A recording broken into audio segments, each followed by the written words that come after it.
Hey, Being at Work listeners, welcome back to another episode. I'm your host, Andrea Butcher, and I want to appropriately set up this conversation today. You know, we talk on this show about pivotal moments that have a big impact on our leadership and our lives. And when I was talking with today's guest about those big moments in her life, she described each of them, leaving her with a sense of, and after this, my life was never the same. Oh, I love that. First of all, because I know that feeling from those kinds of moments. And I'm also particularly excited about today's conversation because I got to work with today's guest early in my career, 20 years ago. And it has been incredible to see her journey from HR business partner when we worked together to chief people officer of a large global organization today. But I'm not surprised by her success or the impact that she's having today because I saw her impact then and she had big impact on me. I remember being in a meeting in the UK with business leaders strategizing about our future and thinking all kinds of imposter thoughts like, why am I here? And what in the world are they talking about? But today's guest not only got it, she was leading the charge on our new direction in her late 20s. So I was so inspired by her and learned so much from her. Claire Ainscough is the Chief People Officer at Ainscough Group, a global technology and automation company. But what you really need to know about Claire is how the multiple pivots have made her a stronger human, moving overseas, leaving a long-time comfortable role, taking a 7-month sabbatical to find herself, and stepping into the Chief People Officer role and the transition that requires. There's so many leadership lessons in Claire's journey. So listen in as we unpack them and reminisce a bit and talk about doors opening when you push yourself out of your comfort zone and so much more. It's a good one. Check it out.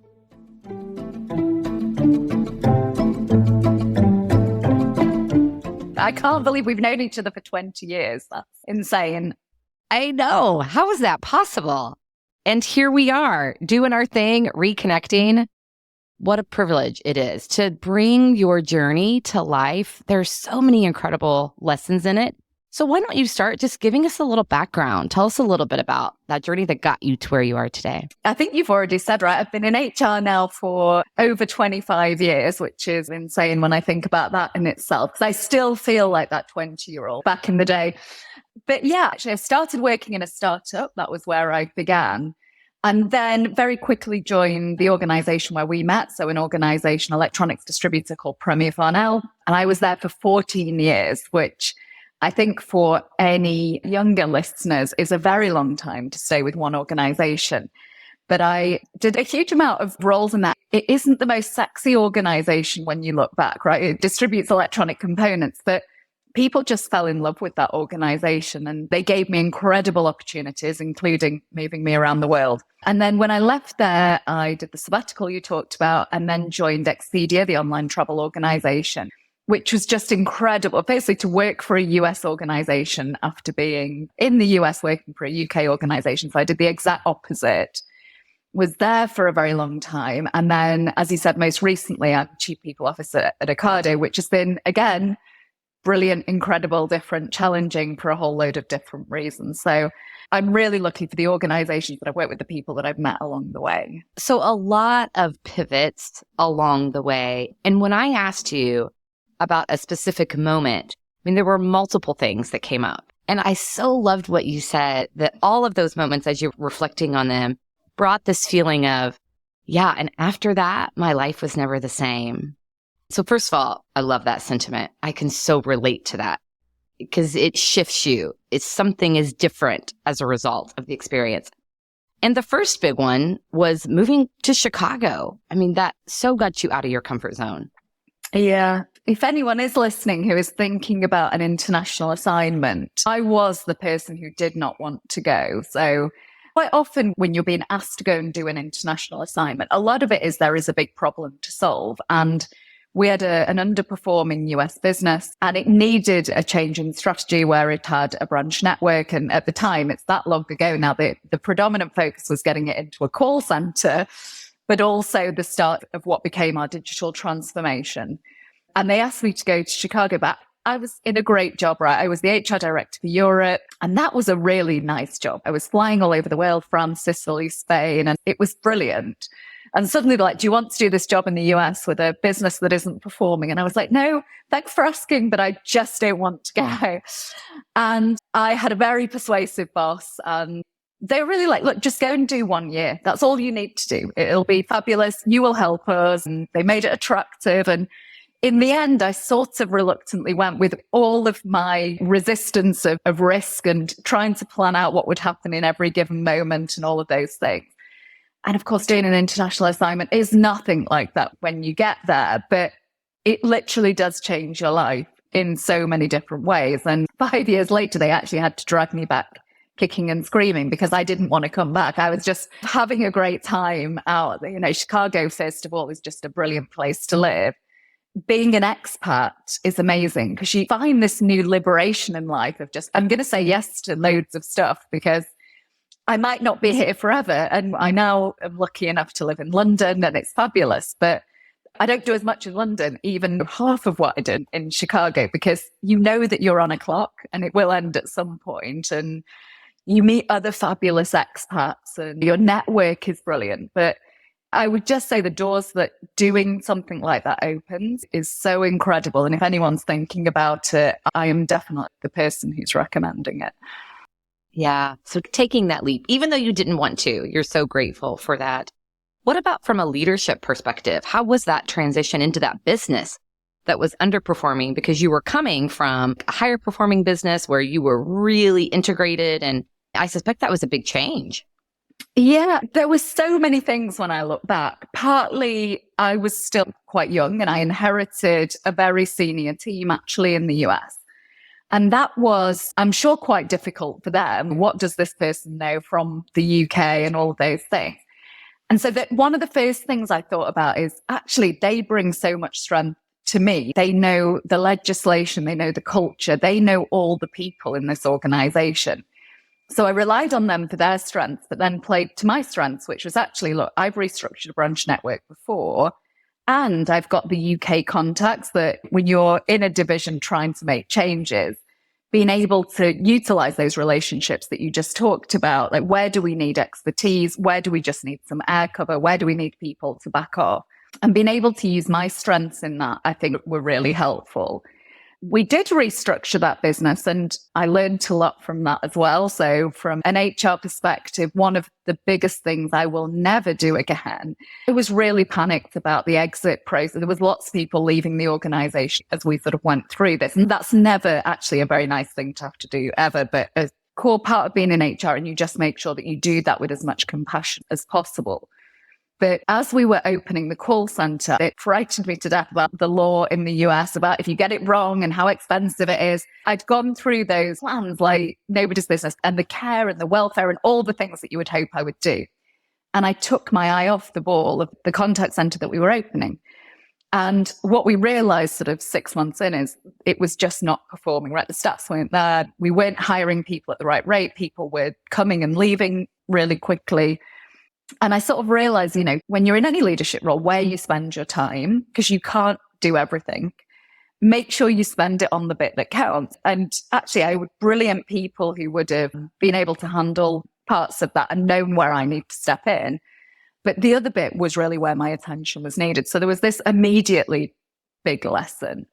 And then you add on to that the cultural implication. People don't always understand you. I did this big presentation to the organization. And I remember this lady saying to me, I have no idea what you said. Because I think my accent just had confused everybody. And feeling different quite a lot of the time. I've been blessed through my career not to have been really discriminated against, but feeling very different is a good experience for anybody, I think, to go through.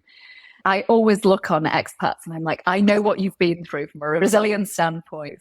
And you did have a lot going for you because this was a division within the organization where you had been very successful and you had really strong relationships and you had credibility of the experience having done this in the UK.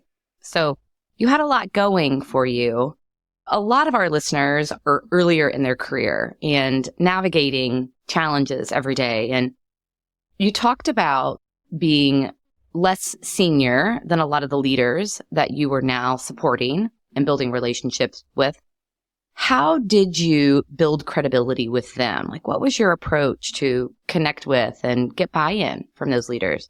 Yeah, I mean, the biggest thing I was concerned about as I moved was that I looked like a spy in the camp from the UK, because everybody knew restructure was coming. And it's not only somebody from the UK lands, it's your HR person that lands. I actually sought out a couple of types of people. Those people who I knew were going to be there for the long term. So I knew the people that were really highly rated, that had skills that were transferable and had the right mindset. And I knew that those people would be our change agents. And so I aligned with the people that were going to be around and we knew were going to make a difference. And then I built trust with the people who made a difference. Find those people, they just influence from within. It's not always the most senior, but have coffee with the right people, connect. I think it's such a dangerous thing that often you can end up just finding the most senior people and thinking that that's enough. But change happens at every level in the organization. So finding the right people and then just showing you're on their side were a number of things that the UK wants to do in the change. And it just made no sense for what you quickly learn this business cares about. I think the first thing that had happened, they wanted to do it on Thanksgiving. And it happened to suit when we were doing results in the UK and there was a whole load of other things. But actually, I went to bat for that really quickly, because the minute you're in the US and you learn how precious the Thanksgiving holiday is and the fact that people are on holiday, so you're not going to capture all those people. And so we were able to just do small things that just showed that I was on their side to make it okay, even though I was there to do something that ultimately wasn't that pleasant all round. And there were, senior changes too. Simple strategies, thoughtful and strategic also about who are the right people and what are some small win opportunities I can get to build credibility. The other thing, just thinking about working with you, that I saw early in our career is you never showed up with an agenda. You always showed up to a meeting with so much curiosity, and you had these great experiences. You're a very strong communicator, so you're good at communicating experiences, but you didn't ever lead with that. You always led with questions and seeking to understand what was going on. And then it's like, okay, what from my experience is going to be helpful here? You may not even know that about yourself, but I suspect that also just very quickly built connection and trust. Thank you for that feedback. It is good. I am very curious, partly because I do want to seek to understand and know and all of those things. And then I can go down a rabbit hole. Like the minute somebody says something, I'm like, that's more interesting than where we started. Where are we going next? But thank you for that. Yeah, that's good. So you said they brought you back to the UK kicking and screaming. You didn't want to go, but you did. I guess one of the downsides of moving internationally is that you're often stuck within visa processes and it's hard to move. And I was doing the biggest state job out in that region. So in order to progress, I just sort of seen a job back in the UK. And it took me another year, actually, even after agreeing to do that, to make the move, because we had a change in president. I mean, there was always going to be an excuse at some point if they didn't say come back. I was partly making the excuses and frantically have the best social time of my whole life by just fitting in all the things that I wanted to do before leaving the US.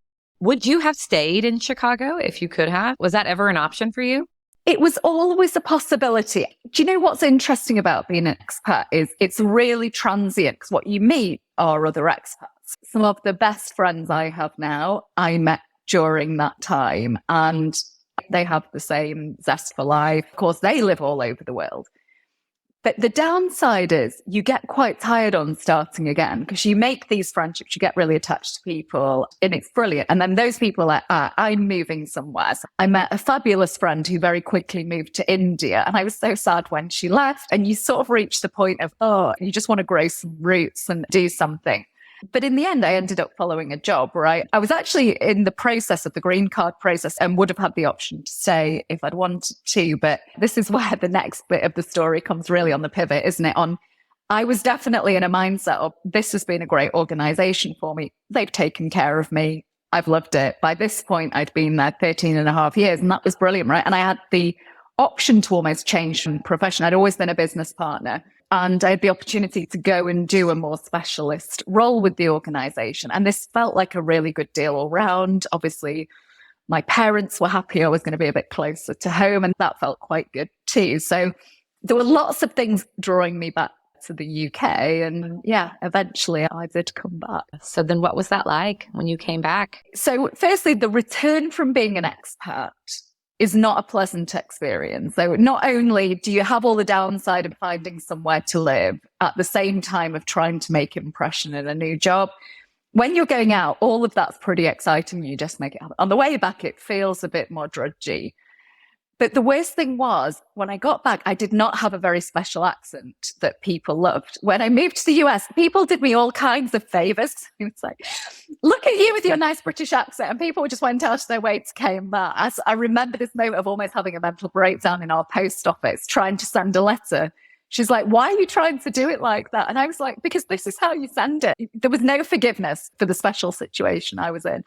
So moving back was interesting. Again, trying to start a new job. And you obviously know how this story goes, but the job did not work out. And this was a huge shock for me, right? I've been with one organization for 14 years. That organization had nurtured me and loved me and made sure I was okay and looked after my career at every single step. But when I got back, I'd had a change in boss in that time, and it just didn't work out for us, right? And I was beside myself upset. This had been not only a job for me, but a big part of my life. And I'm still really good friends with so many people that I'd met during that time. It actually genuinely came as a shock that this could happen to me. And of course, then I'd moved my life. I bought a flat in London, and I'm suddenly like, well, I no longer have a job. It was a huge shock to me, and actually took me quite a long time to get over what had happened. You know, it was a good few months of thinking about it and trying to understand that when you've given everything and you work as hard as you do, how can those things happen? And you suddenly find yourself no longer with a job. I guess all the people go through those individual change moments and those grieving processes all at once. It was tough, but you know how the story ends, and it was all okay. And after that, you were never the same.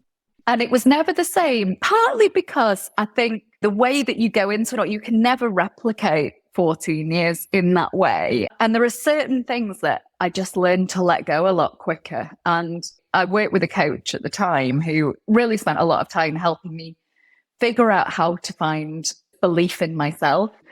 I spent a lovely 7 months, and I went traveling, and I met people that I had not seen in years for coffee. And I said yes to every job interview. I just had this privilege of meeting companies. And I can definitely tell you, when you get behind the screens of organizations, there are some companies you think are going to be really boring that are amazing. And they've got amazing leaders that are doing cool stuff. And there's other stuff you think is going to be cool. And then for a whole variety of reasons, agenda isn't that interesting, or the leaders just weren't the kind of people you want to work with. And so it's a privilege to be able to do all of that. And I put myself out of my comfort zone. I went to Vietnam, and I went traveling with a friend of mine. I am somebody that is over prepared for almost everything. And we just arrived. We had a hotel booked for 2 nights, and then we just went. And so the ability to go and learn and travel and do was fantastic. Well, and you found love during that time. I know. You see, you've just got the space to do all the things that you don't have space and time to do. And yeah, and I think just being open-minded to those things. And not everyone is going to have an opportunity to take 7 months, but taking a pause, recognizing that my identity has been tied up in something. I'm going to take some time and really reclaim who I am, what's important to me, what I want. I'm so grateful that you had that time. And it's such an important lesson. You didn't just jump into the next thing. You had a coach. You found yourself through that. Well, and so then tell us about the journey to Chief People Officer. And how did that happen? How quickly after the sabbatical? I know you had some time with Expedia. Yeah, so I spent 5 years with Expedia, and suddenly joining this amazing tech sector, I realized that not only the amazing experience of working in the US opened so many job doors for me. What they loved was all the change experience. So the fact that I'd understood living and working in the US, so they are obviously US headquartered, and then the change management experience all came together. And I love how fast-paced something like Expedia is. I always describe my job as it didn't go linear in any way. My job just constructed and deconstructed the whole time. So just as little bits came off and you gave it to somebody else, and then you would add something on, and it just gave you this breadth of experience. And a couple of things happened. The first is the job that I came back to the UK to do with my last organization, which was a head of talent job, and it just hadn't worked there. And I didn't get it right and I couldn't figure it out. I eventually did this job for Expedia and loved it and found my space and proved that I can do it. I just needed the right space and time to get it right. And sometimes actually it's easier to see what you're solving for when you're not in the weeds, which sometimes you are once you've been with an organization a very long time.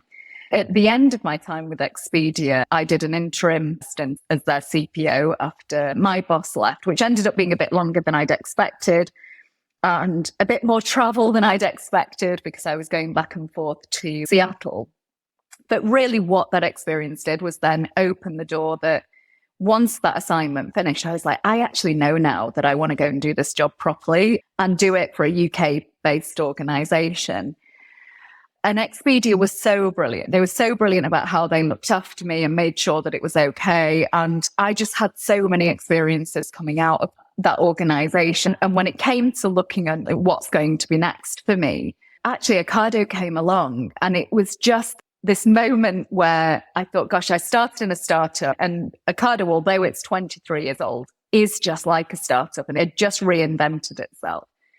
It then brought together my US experience because it's got a big US component, a big international expansion moment.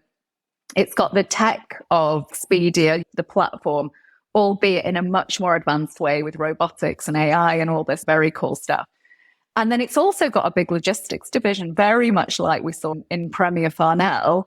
And it has a huge change agenda, and it's agile. And it's, gosh, there's all these components of things that you've sort of gathered in your toolkit along the way.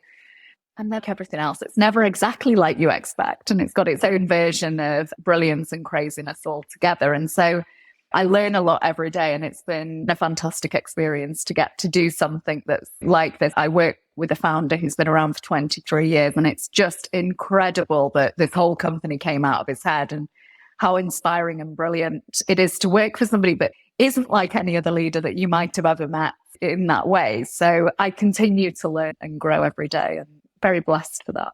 How has the transition to Chief People Officer, how has that been? Some of it is petrifying because you realize that you are now the person that makes the decision. And so what I've realized is the power of an amazing team is the best thing you can do ever to help yourself, because there's so much complexity in the breadth of the role and how it all glues together. And I part inherited, part built a fantastic team, and that's very helpful. I love the fact that I get to work with the team and the extent of the team and that global nature of the team and all the things that I can relate to, having been in and done most of those jobs along the way. I think in the people arena, you get to make an impact on society as well as just the company that you're in. And that greater sense of purpose and what you're here to do. And the fact that this happened during COVID, the world is changing in the DE&I space, it's changing in the well-being space, it's changing now with ESG. There is no manual of pick it up and go, oh, this is what you do through these things. So it's been challenging at times. The job can be very lonely. It doesn't have the same as other people in that sense, but I get a lot of support from our leaders, get a lot of support from my own team. And then what I've done is just built a fabulous network of other chief people officers all over the place that I have a little group of them that are like my posse, that I'm like, if I've got questions, and I'm sure all professions are very supportive. I just think the HR one really leans itself toward people wanting to lean in and they're happy to chat. And all the people you've met along the way, suddenly like, I'm lucky to have collected those. Some of them that I met, when I was in Chicago as well. I'm lucky to have collected such a brilliant set of people that honestly, I'm in awe of what they do in their jobs and some of the stuff that they do. And I'm like, okay, they gave me some good sanity when I need them. Yes, having that tribe, a safe place to say whatever is so cathartic, so important. So as you reflect back now on your journey from HR business partner to chief people officer and all the roles you've played, all the changes you've helped to lead through, all of the hard conversations you've leaned into, what do you think it is that has most supported your success in the people function? I think it's probably being part of the business. And what I mean by that is understanding what the business needs to do commercially, how it makes money. You know, the first question I'll often ask anybody I'm interviewing in HR is, how does your business make money? Because I want to know that people deeply understand how that happens. And I got a really good life lesson in that very early. The first business unit I was at with Premier Farnell, and for a whole load of reasons, they gave me a ton of stuff to do that really required me to know the business inside out. And then I realized people really liked it that I knew the business. And then it meant that I could do my job better and all those things. And so it was a very early drilling in that space. But I think that's probably the biggest thing that's taken me through wherever I've gone, and, you know, where you can go and be curious about a business and learn. And then people enjoy showing off their business and explaining what they do. And I haven't yet worked for a business that I haven't fallen in love with for that reason, because I'm like, oh, this is so cool. This is great. Yeah, you are a business leader that has talent and people perspective that you're bringing to help drive change in the business, help the business do whatever it's wanting to do. But what about the evolution? What do you think is the greatest evolution of HR since you've been in the space for so long? For me, personally, it's probably the moment of the transition from being ER transactional to talent. And some people don't make that transition because actually they enjoy the hits of the day to day. I solved this problem today. It's a hard thing, especially when you get into the CPO space, because there aren't many days where it's immediately gratifying in the day itself. What you are doing is building the plans that, you know, and you hope you place all your bets in the right places that make businesses stronger for tomorrow. And if you don't do those things, you can get the good hit from today and you feel satisfied with what you've done, but you don't get to a point where you've built a stronger business for tomorrow, whether that be leadership capability or new markets or how you impact into a strategy around D&I or well-being. What you really want to do is that evolution, that you leave a business that is stronger than the one that you came into and that you know it's going to propel for a long time to come. And I do think actually as a profession as a whole, we're being recognized more for that value than just, you know, what an old boss of mine used to call tea and sympathy, but whether it be employee relations or tea and sympathy, the evolution to having the space to be around the table and be involved in those business conversations. Sometimes it's not directly to do with people, but you're shaping part of that. And it will evolve again because it's a fascinating profession. And that's why I am so grateful to have worked with you so early in my career, because I saw you doing that in our late 20s. I mean, there you were, leaning in and engaging and leading the conversation. So thank you for modeling that so early for me. You have really had a big impact because of those days. Thanks for remembering that story. That's amazing. Yeah, it was John Hurst brought like 100 leaders across the business together. And Leeds, were we in Leeds? Yeah. Yeah, for a strategy innovation session. The different parts of the business broke out. And so we were in small groups talking about the direction where we were going. And I had no idea what I was doing. And you very much did. Well, I brought different strengths. I was encouraging and uplifting everyone. Yeah. And still do that amazingly today. Know thyself.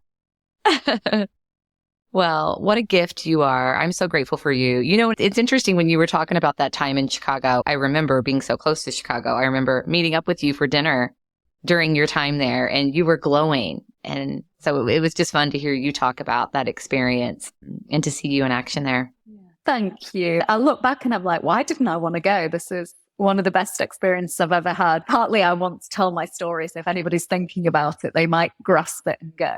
Isn't that part of the reflection, is that it's taking those leaps? It doesn't always work out. You know, I can think of situations I leapt into where it wasn't so good, maybe not the right decision, but no regrets around any of it because there's growth there and there's learning about yourself through all of it. Well, thank you for sharing your journey. So many good takeaways. That being one, having the courage to step out of your comfort zone and try something new. put yourself in a situation where you are different. There's so much learning that comes from that. Taking the time to pause and reflect on, what do I want? Your 7-month sabbatical. I mean, what an important part of your journey that has been for you. And then transitioning into a senior role and leveraging your team in new ways, being a part of the business that you're leading. Thank you for sharing all of it. My pleasure. Thank you for having me on, Andrea. It's so nice to see you. Absolutely. If our listeners want to connect with you, Claire, what's the best place to find you? Oh, always LinkedIn. I'm happy to connect with anyone. So thank you. Awesome. Appreciate you. Thank you for joining us for this episode. Please subscribe wherever you listen to your podcast to never miss a Being at Work story.